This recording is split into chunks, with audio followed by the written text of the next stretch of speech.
Nama saya Dr. Mirna Lydia Yosefa Sinaga.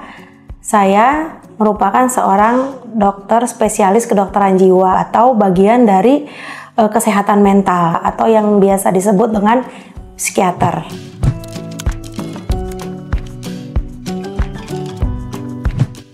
Di polipsikiatri itu biasanya kita kedatangan pasien-pasien yang mengalami gangguan jiwa. Jiwa itu sendiri terdiri dari 3. Biasanya yang pertama dikatakan dengan kognitif atau pikiran.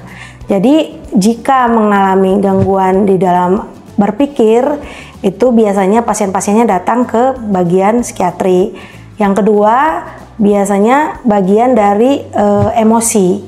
Biasanya kalau pasien-pasien yang mengalami gangguan emosi, baik emosinya naik, turun, seperti itu biasanya datang ke bagian psikiatri. Dan yang ketiga, biasanya pasien-pasien itu yang mengalami gangguan perilaku, yang biasanya perilakunya baik-baik saja, menjadi tidak baik, biasanya itu datang ke bagian psikiatri. Jadi dokter bagian psikiatri itu atau yang dinamakan psikiater itu akan menangani pasien-pasien yang mengalami 3 gangguan tadi. Jadi gangguan pikiran, gangguan emosi, dan gangguan perilaku.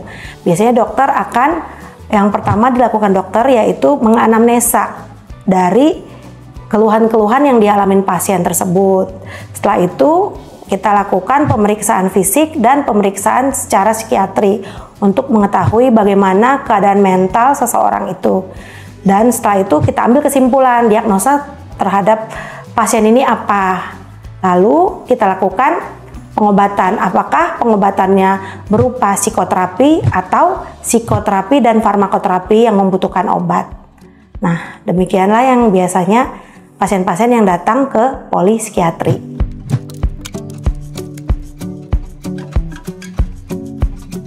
Oke, yang orang yang namanya overthinking terus ya. Berarti kalau overthinking terus berarti pikirannya bermasalah ya, berpikir terus menerus. Yang namanya sesuatu yang over itu pasti ada gangguan. Jadi kalau misalkan orang overthinking itu masalahnya di pikiran. Jadi seperti yang kayak bilang tadi, kalau pikirannya terganggu bisa menyebabkan gangguan di bidang lain. Misalkan karena dia overthinking, dia menjadi sulit tidur menyebabkan dia cemas, seperti itu. Jadi itu bagian dari pasien-pasien yang datang ke poli jiwa gitu. Jadi perlu datang ke bagian jiwa seperti itu.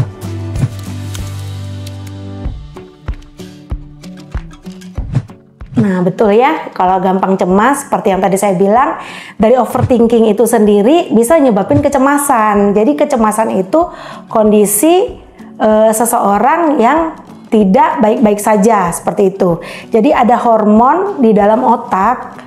Jika seseorang itu cemas, dihasilkan hormon yang tidak baik yang merusak kesehatan mental seseorang. Jadi kalau seseorang itu cemas, itu akan mempengaruhi otaknya dia, seperti itu. Jadi obat-obat perlu diberikan dan psikoterapi juga perlu diberikan agar orang itu menjadi baik-baik saja, seperti itu.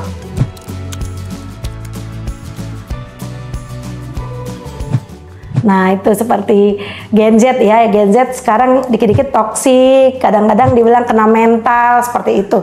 Nah kita harus lihat lagi, seperti tadi yang dikatakan untuk yang dinamakan gangguan, apabila ada yang terganggu di pikiran, di perasaan, dan di tingkah laku. Nah apabila yang dikatakan tadi Gen Z itu toksik itu, nah ada gak gangguan dia di antara ketiga ini? Nah kalau ada gangguan dia ketiga ini yang menyebabkan fungsi dia yang sebagai, misalnya Gen Z itu kan saat ini mungkin anak SMA, kuliah, atau bahkan pekerja muda yang saat ini ya. Nah jika fungsi dia terganggu, misalnya anak sekolah jadi terganggu, nggak bisa fokus belajar, anak kuliahan juga terganggu dalam kehidupan sehari-harinya, dan anak kerja juga tidak fokus dengan pekerjaannya, berarti itu perlu datang ke psikiater, seperti itu. Untuk dikatakan dia itu masalah atau tidak, seperti itu ya.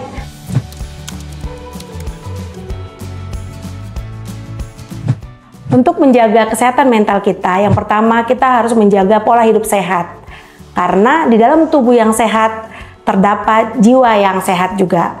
Jadi, jika kita sehat secara tubuh, kemungkinan besar jiwa kita sehat. Apabila tubuh kita sehat tapi jiwa kita tidak sehat, berarti kita harus menjaga jiwa kita dengan menjaga pikiran. Karena pikiran kita positif akan mempengaruhi emosi kita positif dan perilaku kita yang positif. Jadi, jagalah pikiran agar perasaan dan tingkah laku kita semuanya dalam keadaan baik-baik saja.